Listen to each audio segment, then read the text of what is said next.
1995, and Japan's capital city of Tokyo was waking up to a truly beautiful early spring day.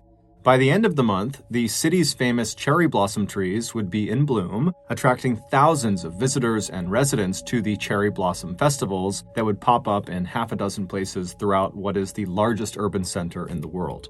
But on that particular morning, many of those who worked in Tokyo, like 26-year-old airline employee Kyoka Izumi, were not happy when they heard their alarms going off. The day before had been Sunday, so a day off, and the next day, Tuesday, was also a day off because it was the national holiday celebrating the spring equinox. But that day, Monday, was just a regular work day. And so when Kyoka rolled out of her bed at 6:15 a.m., she felt super annoyed that her employer hadn't just given them the day off to make it a long weekend. To make matters worse, as soon as Kyoka actually got out of bed, she immediately felt sick.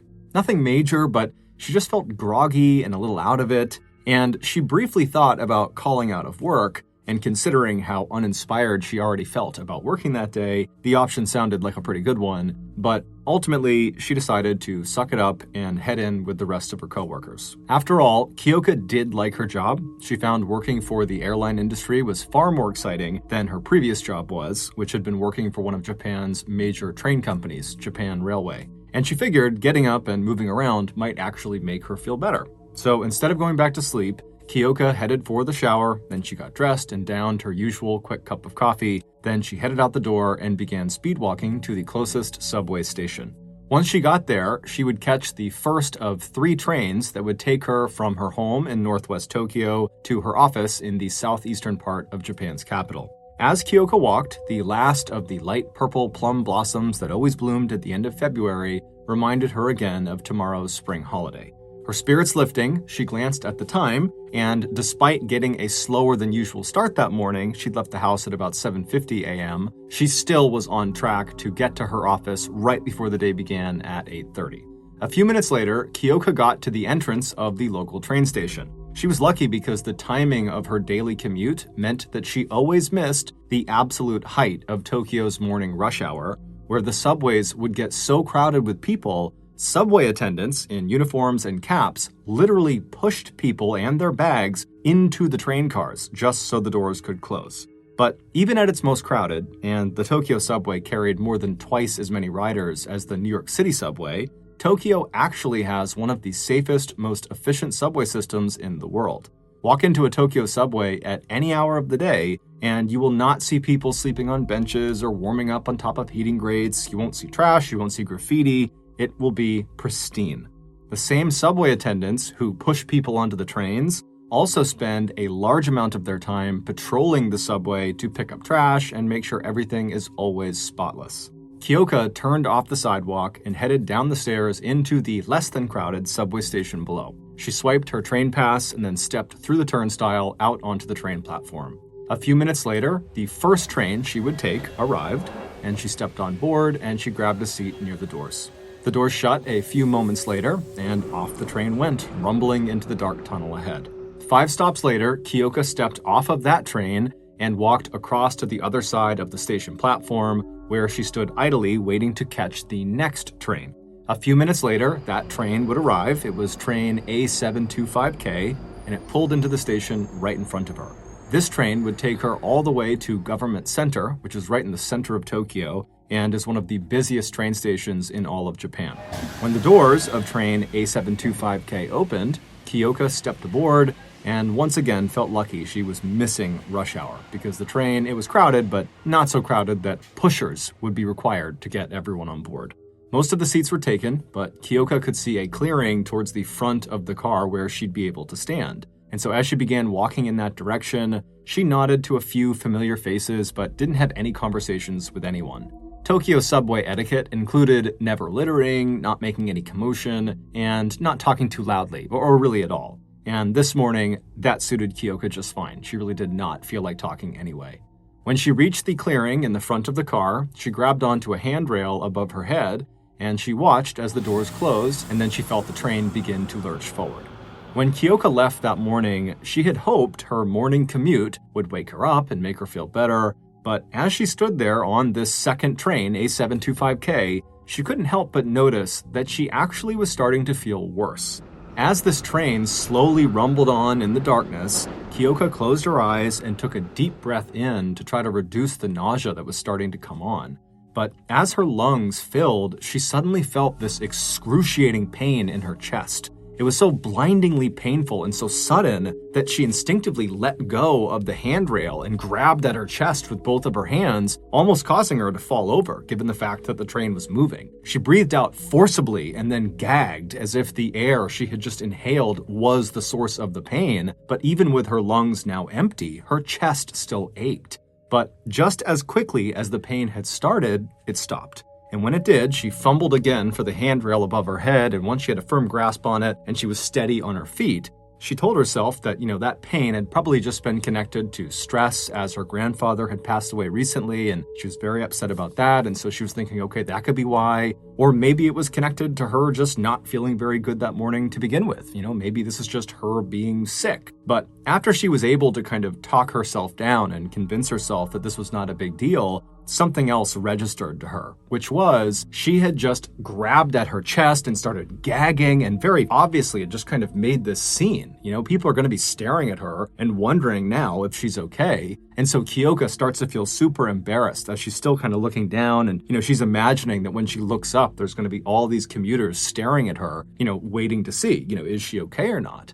And so Kyoka, eventually, she does look up, and she's anticipating kind of like waving to people and kind of signaling that she was okay now. But when she looked up, she was kind of surprised at what she saw. Because when she looked around into the train car, no one was looking at her. And the reason was, everyone in the train, everyone was coughing. No one was paying attention to her. All they were doing was trying to cover their mouths as they all coughed. So everyone's got their jackets over their faces, and they have their elbows up over their mouths. And Kyoka's just kind of looking around, wondering what the heck is going on. And then she felt her own throat start to tighten, and she started to cough. And as Kyoka tried to shield her own mouth, she noticed the people around her had gone from a somewhat mild cough to a violent one.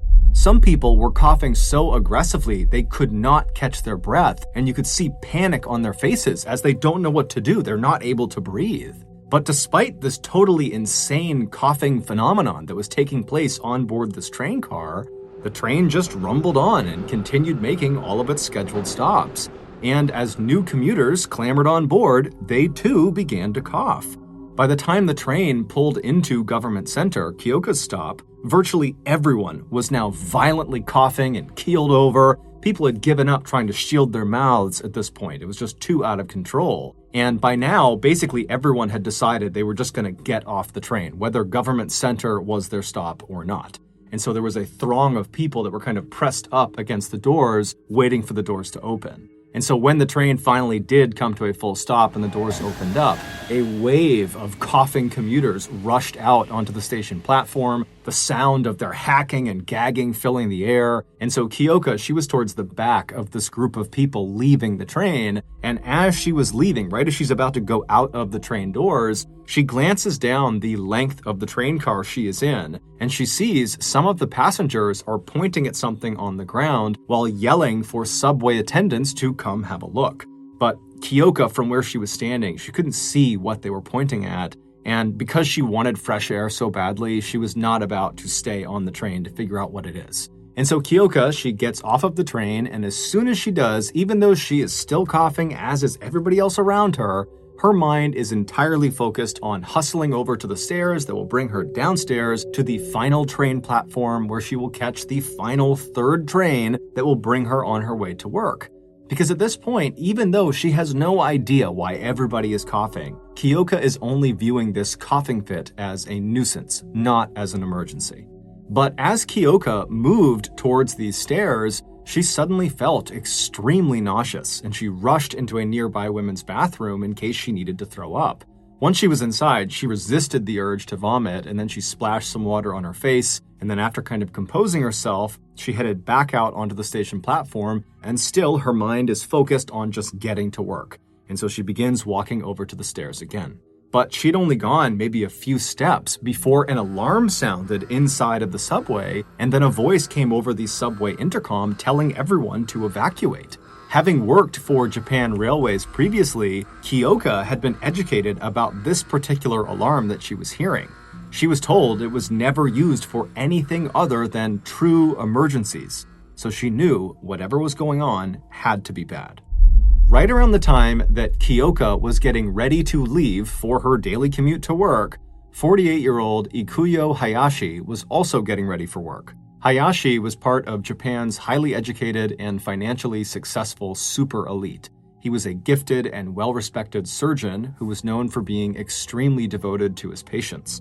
On that particular Monday, like Kyoka, Dr. Hayashi had gotten up early. But shortly after starting his typical morning routine, he noticed he was sweating a little bit and his heart rate was elevated. For a second, he felt concerned, but he chalked it up to stress and kept getting ready. Just before 7:30 a.m., he headed to the front door. Before stepping into the cold morning air, he patted his coat pockets to make sure he had everything. Then, despite the clear forecast for the rest of the day, he grabbed an umbrella leaning up against the front door, and then he stepped outside and made his way to the curb where a car was waiting for him.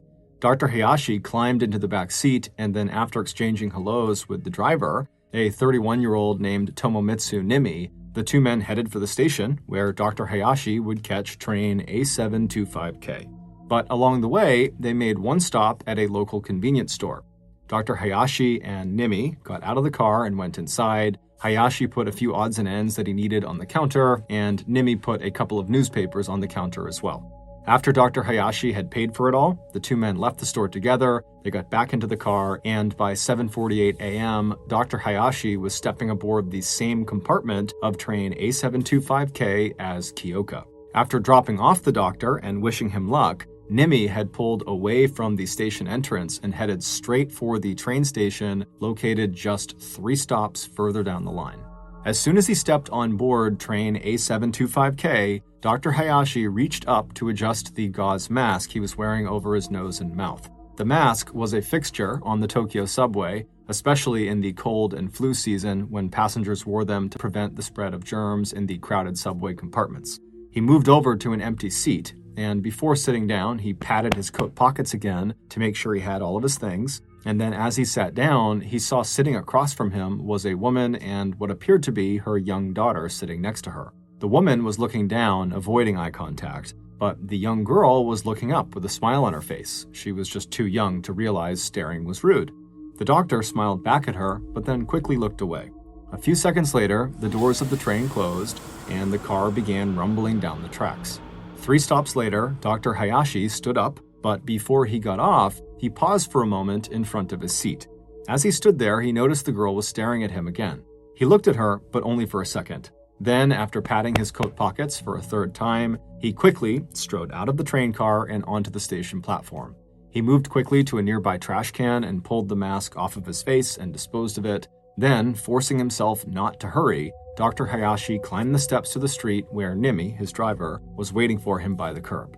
Immediately after the doctor got off the train, the little girl who had been sitting in front of him noticed a pile of newspapers underneath the seat where the doctor had just been sitting.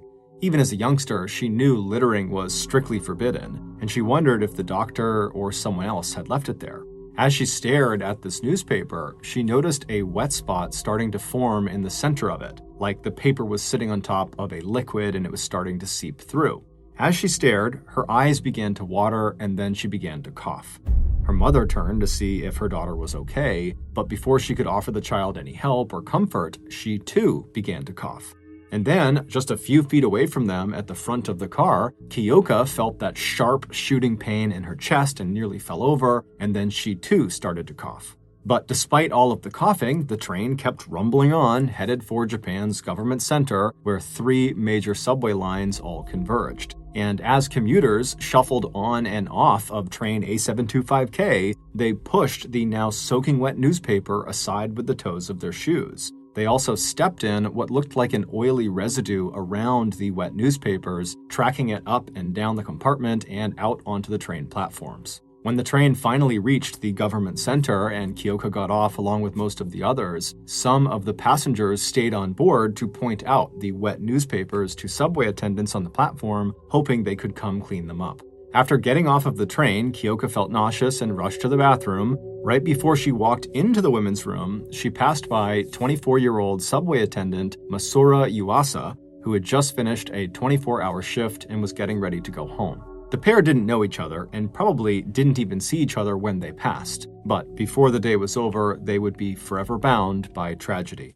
Masura really liked his job with the Tokyo Metro, and despite looking like he was still in high school, he actually had worked as a subway attendant for 7 years. As he passed by Kyoka, he heard people coughing on the platform, but it wasn't something that really registered to him. He was only thinking about going home and going to bed because he was exhausted from his overnight shift.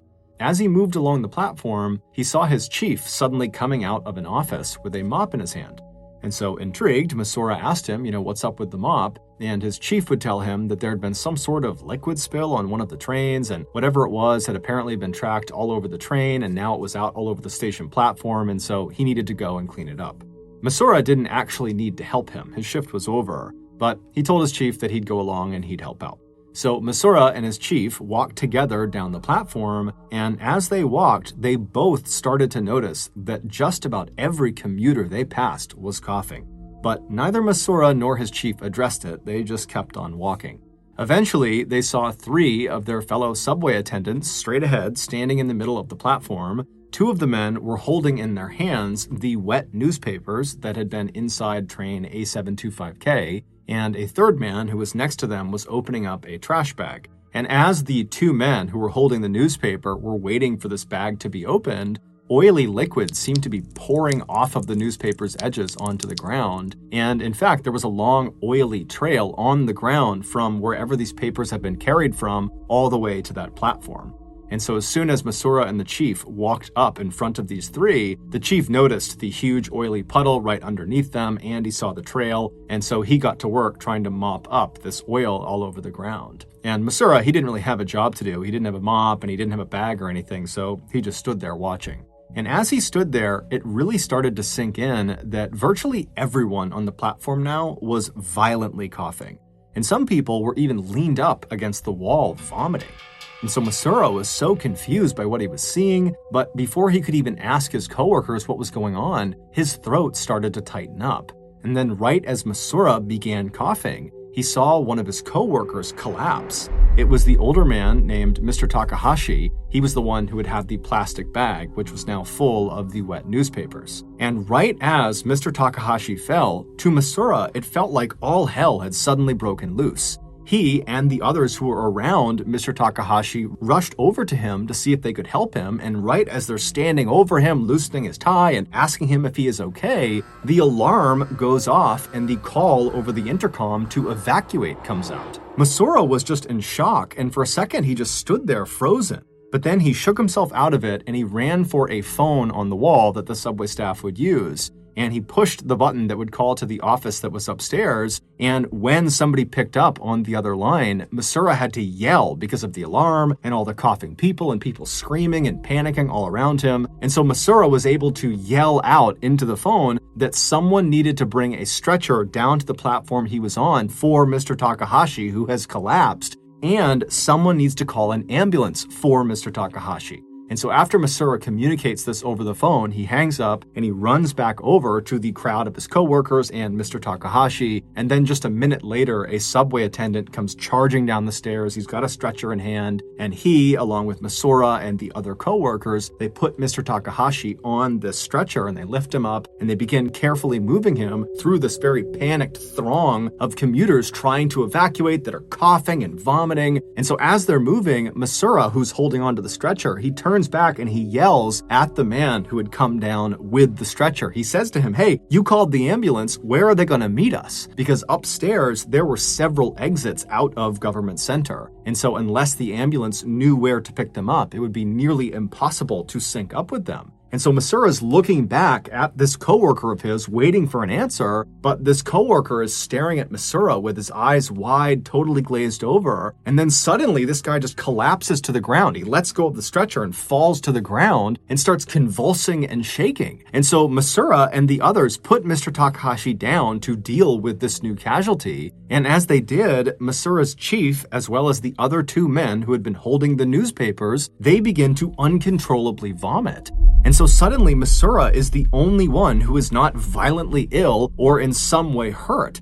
And so even though he had no idea what was going on and it's absolute chaos all around him, he did know he had to act right now. And so he yelled at this group he was with, who probably didn't even hear him, that he was going to go upstairs, he was going to find this ambulance and figure out what exit they needed to bring Mr. Takahashi to. And then he turned and began trying to run up the stairs as fast as he could, even though he was totally surrounded by panicked commuters trying to get out as well. But eventually he got to the top of the stairs, at which point he ran through the crowd toward the nearest doors that would bring him outside. And as soon as he pushed the doors open, he couldn't believe what he saw. There were people outside on the ground everywhere. People were coughing and vomiting, and he could hear sirens, ambulance sirens everywhere. But there was no ambulance outside waiting for Mr. Takahashi. And so he's thinking to himself, how is this ambulance not here? Where are these other ambulances going? What is going on? And so Masura couldn't help but think something really bad was happening across his city. And so he stood there for a minute wondering what he should do, and then he just decided, I have to go back down and just get Mr. Takahashi up here. We'll find the ambulance, but I gotta get him up here. And so even though he was starting to feel very sick, very nauseous, he turns and just charges back into the station. Below ground, Kyoka was coming to the same realization that something very bad must be happening to them. When she left the bathroom and began running up the stairs to the street after the alarm went off, she had looked behind her at some point, and through the sea of people, she could clearly see bodies lying on the ground, on the platform, and on the stairs. And as she ran, people to her left and to her right were crumpling to the ground, vomiting and convulsing. Finally, she managed to get upstairs and she ran toward the same exit doors that Masura had just gone through moments before her. And when she looked outside, her mind froze. The streets looked like a battlefield. People were violently convulsing on the sidewalk. There were people with spoons in their mouths, which she would later learn was to keep them from swallowing their tongues. She also saw men in business suits lying in flower beds, staring straight up into the sky without blinking. One elderly man was foaming at the mouth. And so as she stood there shocked, Masura, along with the other very sick subway attendants, they had rallied their strength and lifted Mr. Takahashi up on his stretcher, and they had brought him upstairs, and so they came barging out the doors right next to her, and then they placed Mr. Takahashi down kind of right in front of Kyoka. And Kyoka, she doesn't know who these people are, but she found herself just staring at them, and she watched as Masura ran up right next to Mr. Takahashi, and he was holding his hand, and he's kind of crying and trying to talk to Mr. Takahashi, and Masura is yelling out for someone to help him find an ambulance. And so Kyoka, she's kind of in shock and she's just staring at everything going on, not sure what to do. But then she kind of snaps out of it and she hears Masura and she decides, okay, I'm going to help him find an ambulance. And so she yells to Masura that she's going to go find his ambulance. And so she runs all the way down to the street, which was not far from the exit of the subway station. And when she was in the road, she heard the sirens everywhere. They were all over Tokyo, but there were none near them. But Kyoka noticed there was this news van that had just pulled up and all these news people had hopped out and they had their cameras up and they're filming the exits of the subway station. And Kyoka just suddenly felt furious and she screamed at them to stop filming, help us. And so the news crew, they kind of sensed the gravity of the situation, even though they really had no idea what was going on. And they said to Kyoka, what can we do? And she said, stay right there. You're going to drive someone to the hospital. And then Kyoka ran back to Masura and she got him and his coworkers to lift up Mr. Takahashi. And they went down to the news van and they loaded Mr. Takahashi into the back of the news van. And Kyoka would give Masura her handkerchief. And she says, look, hang this out the window and wave it the whole time. They're going to drive you to the hospital. People will see you waving that and they will know it's an emergency. And so Masura thanked her and he and all of his coworkers hopped in the van with the news crew and they headed off. Mr. Takahashi would unfortunately die before they reached the hospital. By now, it was obvious to basically everyone in Tokyo that something horrible had happened inside of the subway, but nobody knew what it was. However, when the truth was finally uncovered, people had a very hard time believing it. Earlier that morning, just before Dr. Hayashi got off of train A725K, he stood up in front of his seat and momentarily paused. As he stood there, he acted like he was patting his coat down one more time to make sure he had all of his belongings, but he wasn't really doing that. He was using that innocent-seeming gesture to shake loose a folded-up newspaper that was inside of his jacket. It was the same newspaper that his driver had purchased at the convenience store with him that morning. And once it was loose, it fell from the inside of his jacket down onto the ground right next to Dr. Hayashi's right foot. And Dr. Hayashi, he acted like he didn't know he had just done that. He kind of ignored the newspaper on the ground. The only person on the train who seemed to be paying any attention to him was the little girl who was sitting in front of him. As he stood, Dr. Hayashi looked at her, but only for a moment before he looked away. Then he carefully, but forcefully, pushed the sharpened tip of his umbrella straight down into the newspaper that he had just dropped. He did this several times without looking down before finally hustling off the train. Wrapped up inside of the newspaper he dropped were two identical plastic packets that almost resembled dishwasher soap pods. Inside of these packets was a liquid form of one of the most deadly nerve toxins in the world, sarin gas. And when Dr. Hayashi jabbed his umbrella into the newspaper, he was attempting to puncture those packets because as soon as that liquid was exposed to the air, it would vaporize and become sarin gas. He was only able to puncture one of the two packets, but that was more than enough. Developed by the Nazis in 1937, sarin is among the most toxic of any known chemical warfare agent. Within seconds of exposure, sarin disrupts the normal activity of our neurotransmitters, basically sending our nervous system into overdrive. Your muscles start to convulse and twitch. Your normal bodily secretions go crazy, so you start to cough and you can't stop. Tears come pouring out of your eyes. Your pupils contract until they're like pinpoints. Your nose starts running. You drool and vomit. As neurotransmitters keep telling your nerves to go, go, go, go, go, your bowels and bladder evacuate themselves. And because sarin has no taste or smell, the people near it in the Tokyo subway had absolutely no idea what was happening to them. Instead, they felt the stabbing pain as their chest tightened. They started to feel nauseous, their vision blurred. Depending on the purity and strength of the sarin gas and the type of exposure, those symptoms could intensify, progressing to convulsions, paralysis, and death within 1 to 10 minutes.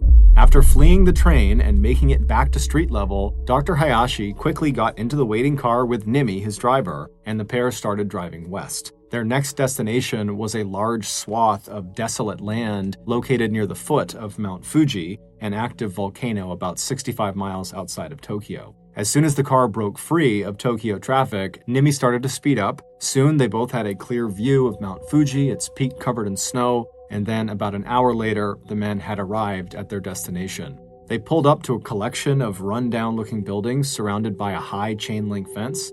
As soon as Nimi had parked the car inside of the compound, Dr. Hayashi opened the car door and walked toward one of these smaller buildings. Once inside, he walked straight through what looked like a waiting room to a back door. He took a deep breath and then he opened that door, and inside was this smaller office, and there were 8 men inside of it. Dr. Hayashi stepped inside with Nimi close behind him, and they took up their spot on the right side of the room, standing shoulder to shoulder with the other men, and just like everyone else, they waited in silence. A few minutes later, the door at the back of this inner office opened, and a 40-year-old man named Shoko Asahara came in. He was a stocky man with black hair down to his shoulders, and he had a black beard that reached halfway down his chest. When he stopped in front of Dr. Hayashi, Nimi, and the other 8 assembled men, he stared at them through his gray eyes. After a few tense moments, a man standing next to Dr. Hayashi nervously stepped forward, and he looked at Shoko, and he just said, "Mission accomplished." It would turn out Dr. Hayashi and every other person in that room and nearly 50,000 other people at the time were part of a doomsday cult called Om Shinrikyo, which means Supreme Truth, and Shoko was their leader. Initially, Shoko had founded Om Shinrikyo to preach a mashup of Hinduism, Buddhism, meditation, and natural healing, and he was extremely good at recruiting people to join, attracting many members of Japan's super elite like Dr. Hayashi. And once people joined, it was like they fell under Shoko's spell. And soon they would become obsessed with him, doing things like drinking his bathwater to try to get closer to him, or wearing electrically charged hats they believed would synchronize their thoughts with his. And so when Shoko shifted gears and decided Aum Shinrikyo needed to focus less on spirituality and healing, and instead focus on starting World War III in order to cleanse the world, none of his extremely well-educated followers, like Dr. Hayashi, objected. Instead, they said, "How can we help?" And so, on March 20th, 1995, Dr. Hayashi, along with 4 other cult members that were in that room with him, carried sarin gas packets into the Tokyo subway and dropped and punctured them in strategic locations to ensure the gas spread as far as possible. And then afterwards, they ran back to the streets where their drivers were waiting to take them away. And all of the drivers were in this room as well. Shoko hoped this attack would somehow prompt World War III and collapse the Japanese government, but it didn't do that. However, it did kill 13 people and injured 5,000 people. Amazingly, this was not the first sarin gas attack carried out by this cult. A year earlier, Shoko had orchestrated another sarin attack on a quiet Japanese neighborhood that killed 8 people and injured more than 300, but at the time, no one knew the cult was responsible. On May 16, 1995, so nearly 1 month after the sarin attack in the Tokyo subway, authorities would figure out the previous attack was carried out by Shoko and his cult, and this one was carried out by them as well. And so they would track down and arrest Shoko Asahara. He was discovered in a secret compartment between the 2nd and 3rd floors of the Mount Fuji headquarters. He was dressed in purple robes and meditating at the time of his arrest. In the weeks, months, and years that followed, police would track down and charge 200 cult members in connection with the subway attack and in connection with other crimes and murders. Dr. Hayashi, whose sarin packets were directly responsible for 2 deaths, along with hundreds of injuries, cooperated with the police, giving up information about the cult. In exchange for this information, he was spared the death penalty and given life in prison. 123 cult members would be given the death penalty, including Dr. Hayashi's driver, Nimi, and the cult's leader, Shoko Asahara. Kyoka and Masura would both survive the Tokyo subway sarin gas attack. Masura would spend 3 days in the hospital, but after he was discharged, he would go right back to work. And Kyoka, she initially did not go to the hospital, sticking around to help people as much as she could. But later that day, she would get very, very sick, and she would stay that way for several weeks, but she would eventually make a full recovery. Thank you for listening. December 21st, 1996, to a dentist and a pharmacist. They lived in a beautiful home in Palm Beach County, Florida, which is not only one of the nicest and wealthiest places to live in Florida, but it is one of the nicest and wealthiest places to live in all of America. And that's why, as of 2021, there are 44 billionaires that call this paradise their home. In 2010, when Austin was 13 years old, his parents suddenly got divorced, and within the same calendar year, both of his parents had new girlfriends and boyfriends. Now, of course, this was a shock to Austin and to his 1 year younger sister, Haley, but they both relatively quickly adjusted to their new normal. And that was in large part because the kids didn't move out. They stayed in the family home with their mom, and their father, he did move out, but he moved into a home that was very close by. About a year after the divorce, Austin began high school, and immediately he excelled. He was placed into all advanced classes, and within these advanced classes, Austin was consistently at the top of his class. Austin was also a big athletic guy. He was about 6 feet tall and weighed about 200 pounds. And so naturally, he played football for all 4 years he was in high school. And for 1 year, his sophomore year, he also wrestled. But despite his size and willingness to play these very rough physical sports, Austin was not an aggressive guy. In fact, his football coaches actually used to criticize him for not being aggressive enough.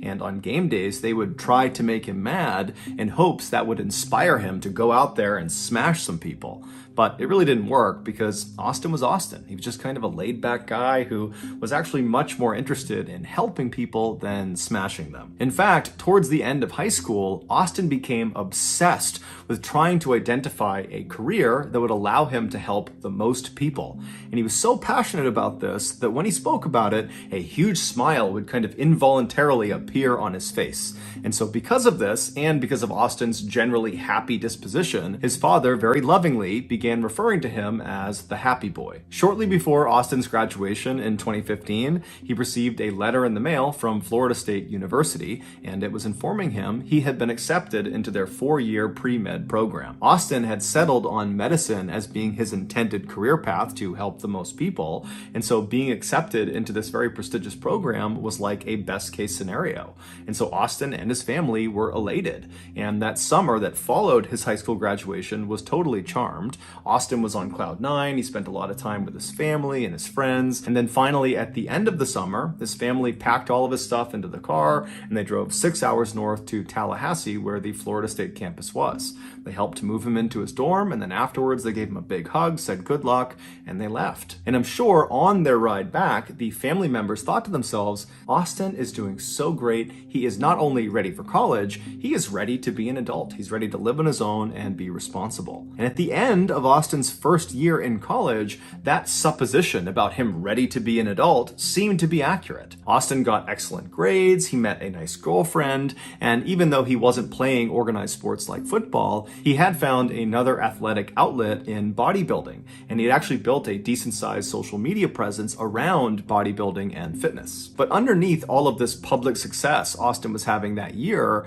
he was actually struggling a lot of the time. He just wasn't telling anyone. In a journal he kept, he documented a deep sense of inadequacy caused primarily from his sense that his peers didn't accept him. And so he would write endlessly about how if he could just stop being so shy and be more assertive and outgoing, that more people would embrace him and would like him and would accept him. Over the course of that year, Austin also started abusing different substances. Those included things like alcohol, marijuana, and Vyvanse. Vyvanse is a drug that is a stimulant, and it's used to treat people with attention deficit disorder. He also experimented with hallucinogenic drugs like acid and mushrooms, and he also tried MDMA, which is kind of like a cross between a stimulant and a hallucinogenic. And those are just the drugs that we are aware he was taking. It's entirely possible he was taking other drugs too. Regardless, Austin began oscillating between the high of whatever drug or combination of drugs he was on to the low of his sober mind, which was totally saturated with anxious and depressive thoughts. Before the end of the school year, Austin was secretly poised for a full-blown mental breakdown, and it seemed like he knew it was coming too. In the last month before the end of school, his internet search history is filled with questions like, I think I'm crazy, what do I do? And how do you know if you're crazy? And how to deal with obsessive thoughts? And do I need to sleep? And what happens if you don't sleep? It was clear he was starting to question his own sanity. When Austin finally returned back home from Florida State that summer, his family immediately noticed there was something wrong with Austin. Within a few days of being home, Austin had moved his bed from his bedroom down into the garage, claiming that the reason he did this was because the house was full of demons. At night, instead of sleeping, Austin would patrol the house. He would literally just walk all around the house all night, never stopping, and every 2 hours he would knock on the bedroom doors of his family members and loudly announce that he was guarding them from the demons in the house. Now, you can imagine how his family felt at the time. This was so unbelievably weird and totally out of character that they just didn't really know what to do. Even though it was obvious there was something wrong, they didn't jump into action. Instead, the only thing they did at first was to just start locking their bedroom doors at night to prevent Austin from coming inside during his nighttime patrols. But as the summer progressed and Austin continued to act totally weird with no explanation, his family began to become convinced that he must be on drugs, that is what would explain all of this totally strange behavior. And so when they confronted him about his drug use, he would admit that he was taking drugs, lots of different drugs, psychedelics, stimulants, you name it. He's taking all these drugs. And so naturally, his family latched on to his drug use as being the root cause of his very strange behavior. And so they focused their efforts almost exclusively on getting Austin clean again. But towards the end of the summer, Austin said he wasn't taking any drugs, but Austin was still acting totally crazy and unhinged. And so around mid-August, the family decided they had to utilize something called the Baker Act. Under the Baker Act, individuals in Florida who are suspected of severe mental illness can be detained for up to 72 hours at the behest of their loved ones. And during these 72 hours, this individual is thoroughly assessed to see what's going on with them. And then at the end of those 72 hours, they are given a treatment plan that their family is supposed to help them enact. But before the family could utilize the Baker Act, something horrific happened. On the morning of August 15th, one of Austin's very close friends, who he had known since second grade, said Austin just showed up at his house without calling ahead of time or letting him know, which was very uncharacteristic. And when this friend opened the door to see what Austin wanted, Austin just asked him, "What year was I born?" And so the friend says, 1996? And as soon as Austin heard this, he didn't give a reaction to it. He just turned around and he left. And so this longtime friend is looking at Austin walking away, wondering, like, what's going on with this guy? Is he high on drugs? Is he drunk? Like, what was that? So the friend goes back inside his house and he's thinking to himself, like, what should I do? And so after a couple of minutes, he decides, you know what, I got to call Austin and make sure he's okay. So he calls Austin picks up, and it's unclear what they talked about on the phone, but the friend convinced Austin to come back to his house and to just spend the day with him. But really, the friend just wanted to make sure Austin was okay. And so Austin comes back to the friend's house, and then the two of them actually would leave the house and meet up with some of their other friends that were in town that summer, as well as meet up with Austin's sister. And so the group, they decide they're going to go to the beach for the day.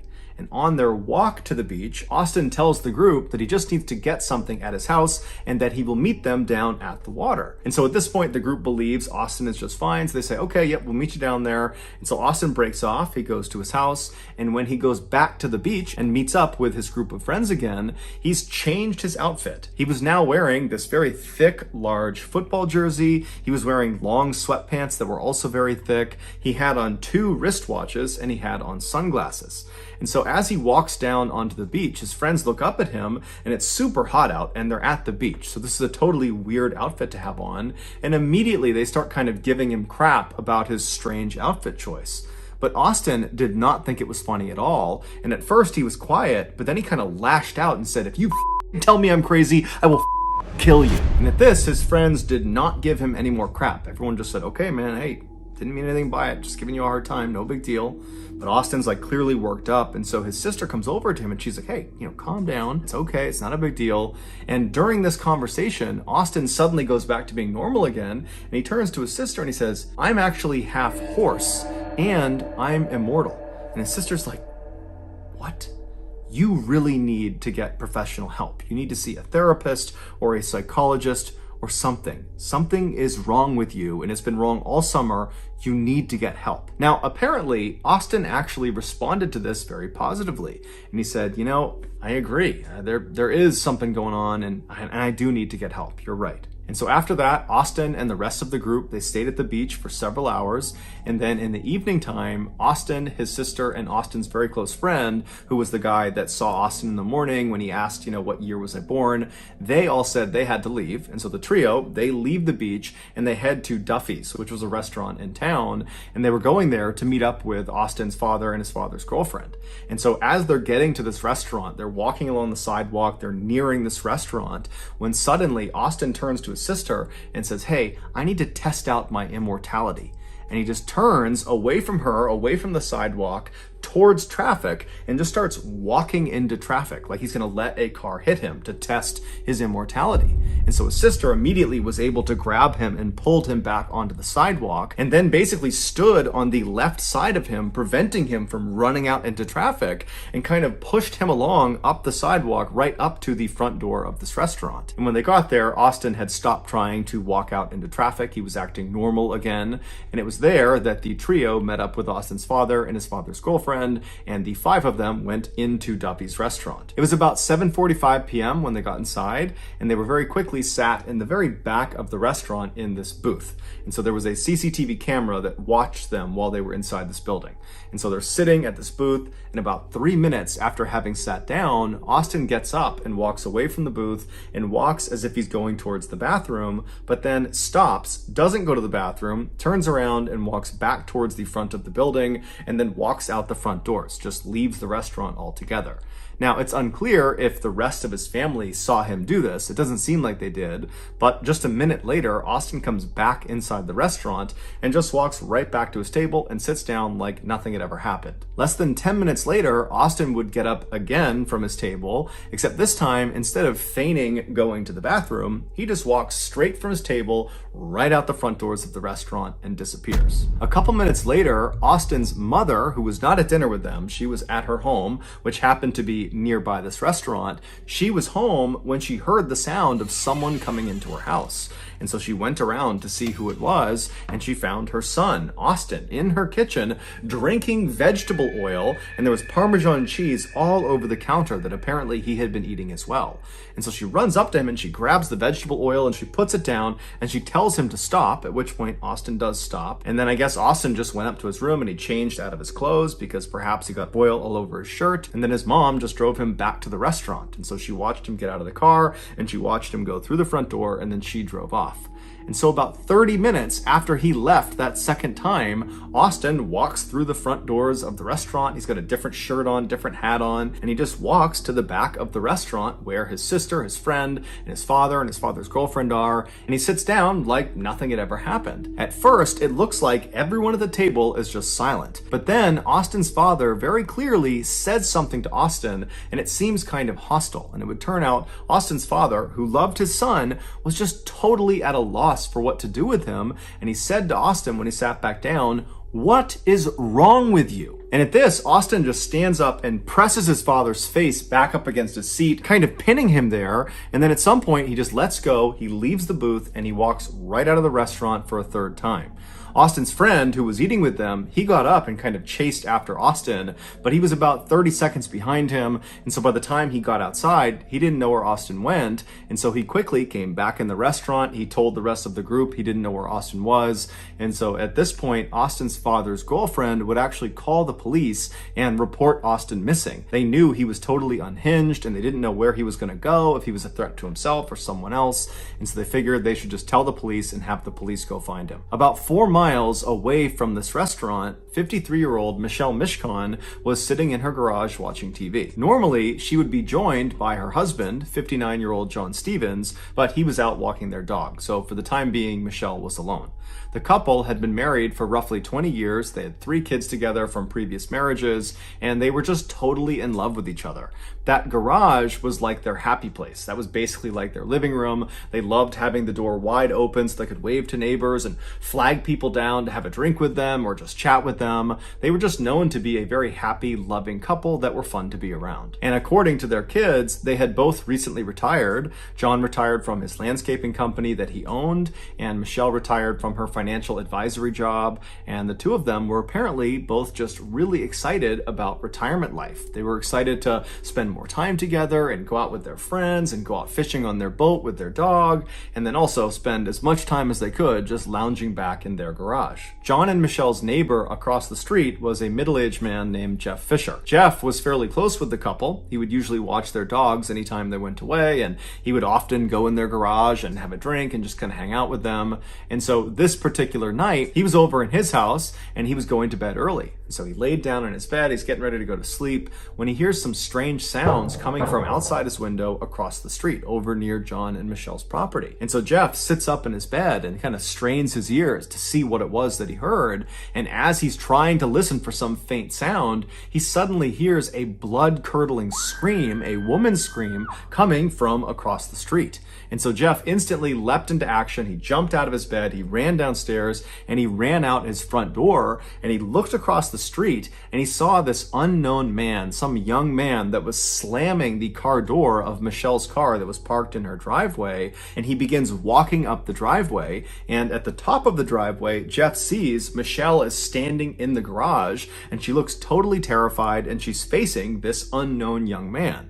And of course, this unknown young man was Austin Harif. Now, Jeff had no idea what was actually going on. All he knew was he heard this scream, which was probably Michelle, and he's looking out there and he's seeing a situation that just doesn't look good. And so instinctively, he decided he would just run across the street and make sure Michelle was okay. And if he had to, he would confront this unknown man, Austin. So Jeff begins running across his property, trying to get across the street to Michelle. But before he could even get across the street, he's looking up and he can see this guy, Austin, has grabbed Michelle and thrown her on the ground. And now he's on top of her and he's beating her. And so Jeff runs onto the driveway. And as he's going right up the driveway between the two cars that were parked there, Austin leaps off of Michelle. He turns around and he looks at Jeff and he says, "You don't want a part of this." And now Jeff, he's a pretty big guy. And so he's looking at Austin and he knows that if he doesn't do anything, this guy is just going to continue pummeling poor Michelle. And he had no idea where John was. And so he ran up and kind of lunged at Austin. And as he did that, Austin swung and he hit Jeff right across the side of the head. But Jeff took the hit. He didn't fall down. He grabbed Austin by the collar and threw him as hard as he could to the ground. And Austin, he hit the pavement hard, face first. And so Jeff is looking at this guy, kind of thinking he's not going to get up. But as he's assessing the situation, watching Austin stand back up again, Jeff suddenly feels a blinding pain in his face, in the side of his head, in his neck, on his back. And he looks down and he sees blood all over his arms. It's everywhere. He's covered in blood. It would turn out Austin was carrying a knife. And so when he punched Jeff, that knife went into his face, it cut the side of his head, it cut his neck, and it cut his back. He had 5 different puncture points from that one swing. And so Jeff believed at the time this was a potentially fatal wound. He was worried perhaps his jugular had been struck and he was bleeding to death. And he's seeing Austin stand back up, coming right after him with this knife. And so Jeff decides their only chance is for him to run and call the police. And so he runs into Michelle's property. He's thinking that he's kind of drawing this guy towards him away from Michelle. He runs into their property, kind of slams into all their doors. He goes out a back door and then he loops around the property and then he makes a run for it straight across the street to his house. Never once did he turn around to see if this guy was after him. He figured he was right behind him. He gets to his house, he runs inside, he locks the door, and then he calls 911. Please, a medical. Young man beating up a woman across the street. Are either of them injured? Can you tell from where you are? Yes, there's a girl laying on the ground. He beat her up. I ran over there. I'm bleeding profusely here at the moment. Okay. I don't know what happened. Can you tell if she's conscious? No, it does not appear so, no. I've been stabbed in the back. I'm bleeding pretty bad. After the call is placed and Jeff is certain that help is on the way, he's barely conscious, but all he can remember thinking was, I hope this maniac, Austin, has abandoned his attack and just run off. Or I hope John has come outside and he's helping his wife. But unfortunately, all Jeff could hear was the sound of Austin across the street making these loud, animalistic grunting sounds. And at the same time, he hears the sound of someone screaming at the top of their lungs. He doesn't even know if it's one person, if it's 2 people, if it's male, if it's female. All he hears is screams and grunting sounds. And then seconds later, the police show up. The following narrative is the account of the second responding officer, who we'll just call Dan, and the first responding officer we'll just call Kristen. And so Dan, he comes flying down the street, he's got his sirens on, and he pulls in right behind Kristen's cop car, which is parked right out in front of John and Michelle's property. Kristen is already running up the driveway, her gun is out, she's getting ready to engage somebody at the top of the driveway. And so Dan, he hops out of his car, he's got his hand on his gun, and as he turns to run up the driveway, his view is obscured. There are 2 cars parked in the driveway, and so he can't see what's at the top of the driveway that Kristen is apparently getting ready to draw her gun on. But as he begins running up the driveway, he sees there is this massive 6-foot wide stream of blood just coming down the driveway. And so he goes around the left side of the left car, he goes up and he sees Kristen right at the top of the driveway. She's got her gun aimed at the ground right in front of the car, so he can't see what's in front of the car yet. He comes bombing around the left side right behind Kristen and he looks down at what she's aiming her gun at and he sees there's this man lying on the ground, his eyes are open. He's just laying there kind of stiff and he's looking up at Kristen and he's looking up at Dan and he's just quietly saying, "Please help me." The man on the ground was John Stevens, and on top of John Stevens was Austin. He was kind of laying sideways on John's chest. He had his left arm wrapped around John's neck to kind of hold him in place, and then he had his right arm and he was doing something to John's face. But Dan couldn't really tell what he was doing. All he could take in was there was clearly an aggressor and they needed to get him off of the victim. But Kristen could not take the shot because if she did, she ran the risk of firing the bullet through Austin into John, killing John. And so Dan tells Kristen, hold on, I'm gonna tase him. And so he moves around Kristen to her left side, so he's positioned looking down at the back of Austin. He pulls out his taser, and right before he shoots his taser into Austin's back, he sees what Austin is doing to John's face. With his free right hand, he was reaching into John's mouth and pulling his cheek out, kind of like a fish hook. He was pulling it out as far as he could, and then he was biting into John's cheek, and he was ripping out pieces of flesh and chewing and swallowing them. And from his position, Dan only saw this for a second, but he suddenly noticed, and Kristen, the other officer, would later confirm, there were all these chunks already missing from John's face. And so Dan kind of snapped out of what he was seeing and fired his taser into the back of Austin, but it did nothing. It had absolutely no effect. Austin was entirely focused on biting John's face. That was all he was doing. He wasn't even registering that there were cops with their guns drawn on him. It was like they weren't even there. And so Dan runs back around Kristen to the other side of her. He's now on her right side, so he's standing right next to the car, looking down at Austin's front. And he tells Kristen to kind of back up for a second, and then Dan winds up and kicks Austin square in the face, knocking his head off of John's face. But as soon as Austin comes off of John, he doesn't get up and try to fight with Dan. Instead, he just jumps back down, gets a deeper grip on John, and plunges his mouth back onto John's face.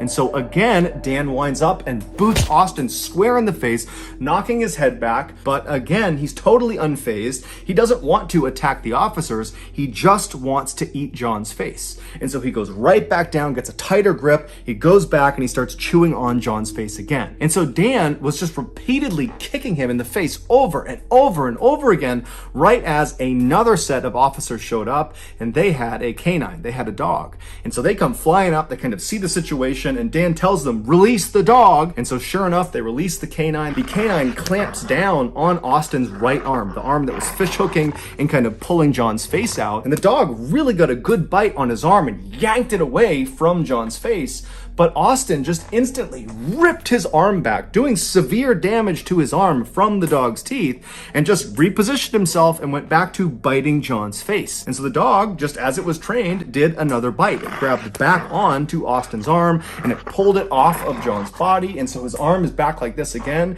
And Austin, again, unfazed, just yanks his arm out of the dog's teeth, again, shredding the muscles of his arm, and gets back in position and continues to eat John's face. And then finally, the dog gets another bite into Austin's arm, and this time when the dog managed to yank Austin's arm away from John, Dan timed it so he booted Austin square in the face right as his arm was being pulled back, and he hit him hard enough that Austin actually flew off of John and landed on his back. And as soon as he was on the ground, Dan actually leapt over John and landed on Austin's face, smashing his head into the cement, which kind of stunned him for a second.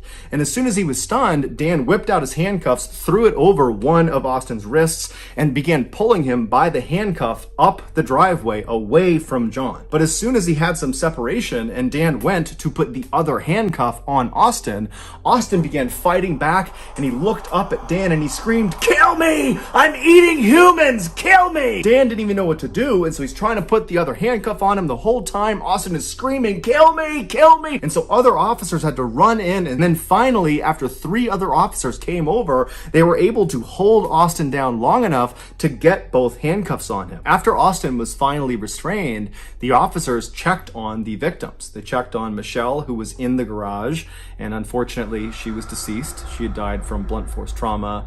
And John, even though he had been alive when the police first showed up, he had succumbed to the multitude of injuries he had sustained, from stabbings to beatings to having a portion of his face ripped off. It's believed after John came back from his walk, which would have been right after Jeff had been attacked and ran back to his house, John saw Austin in his garage attacking his wife, and John ran in to try to save her. And so ultimately, John would die trying to save the woman that he loved. Their dog would survive the attack. It was unharmed, and it was given to one of their children to take care of. And Jeff Fisher, the neighbor who tried to save John and Michelle, he would survive the attack and make a full recovery. After Austin was finally handcuffed and was laying restrained on the driveway, he suddenly became unresponsive. He was rushed to the hospital, where it was determined he had drank some poisonous chemicals, most likely from inside of John and Michelle's garage, and that was what was causing his organs to fail. Ultimately, Austin would go into a coma for 11 days from whatever he ingested, but the doctors were able to save his life, and so he would come out of that coma and he would make a full physical recovery. It was initially assumed that because of Austin's drug abuse history, that he must have been on some drug when he perpetrated this heinous crime. It was speculated that he could have been on bath salts or flakka, which are these synthetic hallucinogenic drugs, which are very powerful, and at the time they were quite popular in Florida, and they'd caused some other users to go on these kind of wild, violent rampages. And so it seemed to make a lot of sense that he must have been on one of those. But when Austin's toxicology report finally came back, it showed he only had a very small amount of THC in his system, which is the drug found in marijuana, and then the other drugs that were in his system were all induced by the doctors and nurses at the hospital, which meant at the time of this attack, Austin was effectively sober. When the police asked Austin, "Why did you do this?" he initially said, "I don't remember, I don't know," but Me susurra tu nombre. Las estrellas brillan como aquella vez. Recuerdos de lo que fuimos no se van. Siguen vivos en mi alma. ¿Dónde estás? Tal vez el destino nos vuelva a cruzar. En tus ojos yo me pueda reflejar. Un suspiro de esperanza en el aire. Siento que mi corazón no late. Si un día nos volvemos a encontrar, te diré todo lo que callé. El amor que guardé para ti, nunca lo dejé de sentir. Si el tiempo nos vuelve a unir. eventually he would open up and he would tell this story that no sane person could possibly understand. He said after he left that restaurant where his family was that third time, after he fought with his father and he stormed out, after that, he saw this dark figure outside with a white face. And he knew immediately that this figure was evil. And so instinctively, Austin began running away from this evil figure. And so he ran about 4 miles into John and Michelle's neighborhood. And when he got to this neighborhood, a neighborhood he was not familiar with, that he didn't intend to go to on purpose, he just kind of wound up there. He said he saw this brightly lit up garage and he ran up into it, believing he could enlist the help of the people inside of this house and that they would help him defeat this evil figure that was lurking somewhere nearby. And so he runs up into this garage, which happens to be John and Michelle's garage, and Michelle is in there. John is not. He's out for the walk with his dog, and Austin approaches her and tries to get her to help him, but he probably came off looking completely insane, and Michelle screamed. At which point, Austin said he believed Michelle was a witch, and so he pulled out his knife and he attacked her. And then after she fell to the ground, Austin said he drank a bottle of alcohol or something, which we now know was most likely very poisonous lawn chemicals that was just in the garage. After he drinks that bottle, he turns around and now he's looking out of the garage towards the street. And he said he saw this other figure in the doorway with a dog next to him. And then Austin said his mind just went blank. It's believed the figure he saw in the doorway was John Stevens returning from his walk, but we don't know for sure. And frankly, this story is pretty incoherent to begin with because it doesn't account for the fact that before John came back, Austin had been grappling with Jeff Fisher and stabbing Jeff Fisher, the neighbor. But Austin would say he has no recollection of encountering Jeff Fisher. He has no recollection of John or what he looked like, and he certainly doesn't remember biting John's face, and he had no memory of any interactions with police. He said that basically he turned around, he sees this figure, this dog, and then his mind went blank, and then he woke up about 2 weeks later in the hospital. Now, when his story went public, a lot of people just were not willing to accept that story. They said he was making it up so he could plead insanity at his trial and get a lesser sentence. But a world-renowned forensic psychologist named Philip Resnick, who had worked on many high-profile cases before, he did a lengthy assessment of Austin, and he came to a very different conclusion than the public. In his 30 38-page report, Resnick points out the fact that Austin continued to bite John's face even when he was being openly threatened with being shot by the police officer standing right over him. He continued to bite John's face after he was tased. He continued to bite John's face after he was kicked in the head repeatedly. He continued to bite John's face after a dog repeatedly bit him. This all suggests that Austin was truly in a psychotic state when this attack occurred. A sane person, even under the influence of drugs, will retain a basic survival instinct. They will try to protect themselves. So when there are guns pointed at them, or they're being physically harmed, or there's threats of violence, they'll do things to protect themselves. But Austin didn't. It was like he had no idea about anything else except John's face. Resnick specified that the type of psychotic episode that Austin was suffering from on the night of the attack is something called clinical lycanthropy delusions. Clinical lycanthropy is a very rare occurrence where an individual believes they are no longer human. And almost always what they believe they are is something akin to a werewolf. And in Austin's case, it's not that hard to figure out why you might reach that type of conclusion. He had told his sister that he believed he was half horse, and then on a couple other occasions he had told his other friends that he believed he was half dog. And then of course, on the night of the attack, after he killed Michelle, he pounced literally on John and began eating his face while making those loud animalistic grunting sounds. This is behavior that is certainly on par with what you would expect a werewolf to do in a movie. But this was not a movie, this was real life. After Austin came out of his coma, but before he had been transferred to jail, he agreed to do an interview with the clinical psychologist, TV personality Phil McGraw, better known as Dr. Phil. And during their 10-minute Zoom interview, Austin would break down and cry and say he was incredibly sorry to the family of the victims, that he didn't really know why it happened, and that clearly there was something wrong with him and he needed help, and he just hoped they could find it in their hearts to eventually forgive him. But it's unlikely the family of the victims are going to forgive him anytime soon, especially when you consider they came out in an interview and said, "I hope Austin makes a full recovery from his coma, that he has no brain damage, that he is totally A-okay, so he can be fully aware and lucid when they read him his sentence." A sentence they hoped would be the death penalty. As of right now, though, the family of the victims will just have to keep on waiting because Austin is still in jail awaiting trial. So that's